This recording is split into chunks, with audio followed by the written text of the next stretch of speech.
de l'œsophage. Pour cela, je suis accompagnée d'une charmante demoiselle qui est Madame Nina Claudia, mais elle prendra le temps de se présenter elle-même.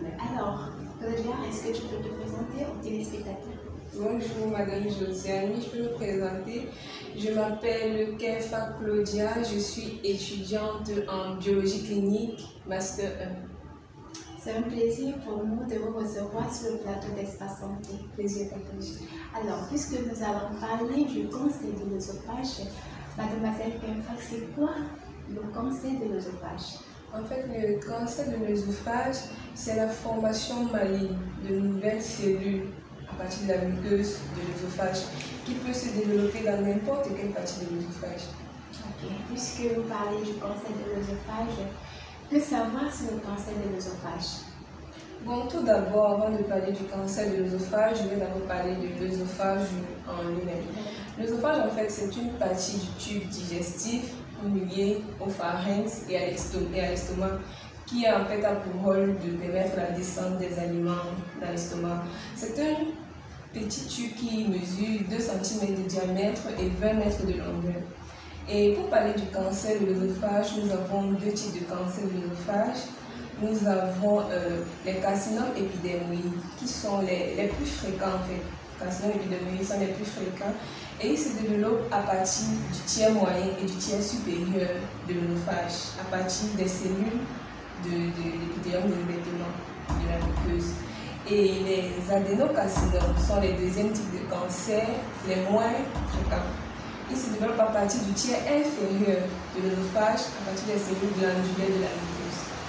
Alors, comment se développe le cancer de l'œsophage à l'organisme? Tout d'abord, lorsqu'il y a apparition du cancer, les cellules cancéreuses sont peu nombreuses et limitées seulement à la muqueuse de l'œsophage. Avec le temps, s'il n'y a pas de traitement, s'il n'y a aucun traitement effectué, les cellules cancéreuses en fait, vont envahir les autres couches de l'œsophage, telles que la musculeuse et la ventilation muqueuse. Et aussi, les cellules cancéreuses vont se propager dans d'autres organes adjacents, comme la trachée, le péricarde. Oui. Et maintenant, dans d'autres cas, les cellules cancéreuses se détachent complètement de la tumeur, empruntent les voies lymphatiques et sanguines, atteindre les ganglions, qui sont à proximité de l'œsophage. Oui. Et aussi, ils vont atteindre les organes à proximité de l'œsophage, développer de nouvelles cellules, de nouvelles tumeurs qu'on appelle métastases, lorsqu'ils arrivent au niveau d'autres organes tels que le foie, le poumon et les os aussi. Alors, Mademoiselle Kefa, quels sont les symptômes du cancer de l'œsophage? Le cancer de l'œsophage, en fait, a beaucoup de symptômes, mais je tiens à rappeler qu'au début, il est asymptomatique. En fait, au début, il y a certains symptômes que nous gardons et que nous ne pouvons pas facilement détecter que c'est un cancer de l'œsophage. Comme les signes, les symptômes du cancer de l'œsophage, nous avons les douleurs thoraciques.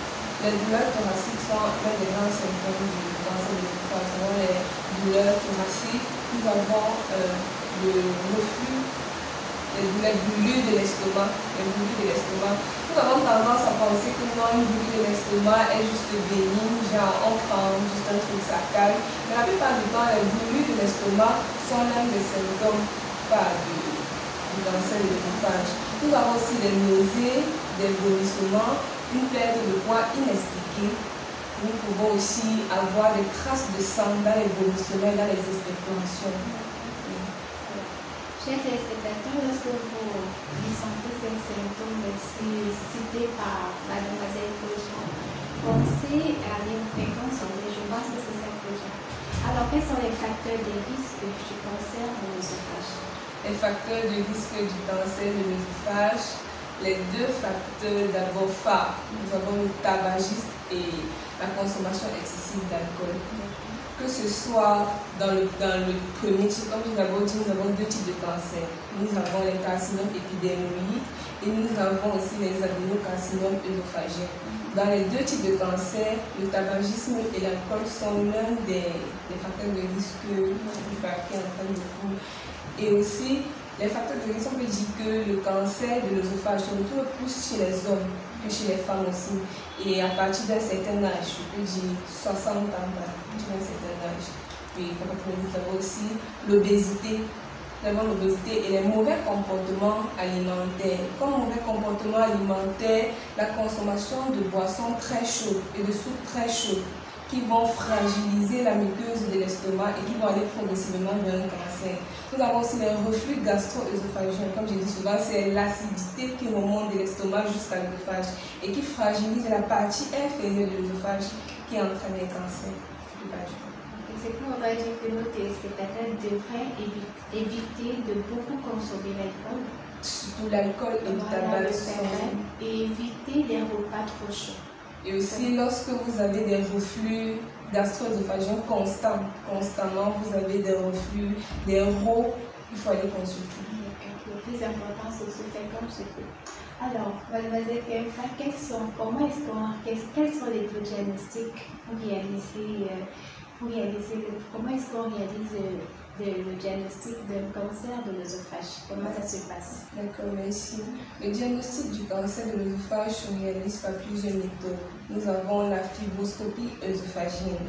C'est un examen durant lequel le médecin va introduire un mince tube flexible émettant de la lumière à l'intérieur de la gorge qui arrive jusqu'à l'œsophage pour permettre d'effectuer des biopsies. Des biopsies en fait qui sont des prélèvements du tissu œsophagien. Nous avons aussi l'échographie thoraco-abdominopelvien qui permet de rechercher les ganglions pério-œsophagiens, qui permet aussi de rechercher les atteintes des organes adjacents. Comme j'ai d'abord dit, nous avons la trachée et l'aorte, qui permet aussi de rechercher l'atteinte d'organes à proximité tels que le foie, le poumon et le poumon. Alors, quels sont les traitements pour traiter? Qu'est-ce qu'on fait? Comment est-ce qu'on traite le cancer de l'œsophage? En fait, pour traiter le cancer de l'œsophage, nous avons la radiothérapie. La radiothérapie consiste à irradier la lésion touchée au niveau de l'œsophage. En fait, c'est un traitement local, seulement au niveau, c'est lorsque la lésion est superficielle. Et la radiothérapie consiste à irradier la lésion touchée par des rayons de haute énergie. Nous pouvons aussi avoir la chimiothérapie. La chimiothérapie, elle cible les cellules cancéreuses dans tout le corps.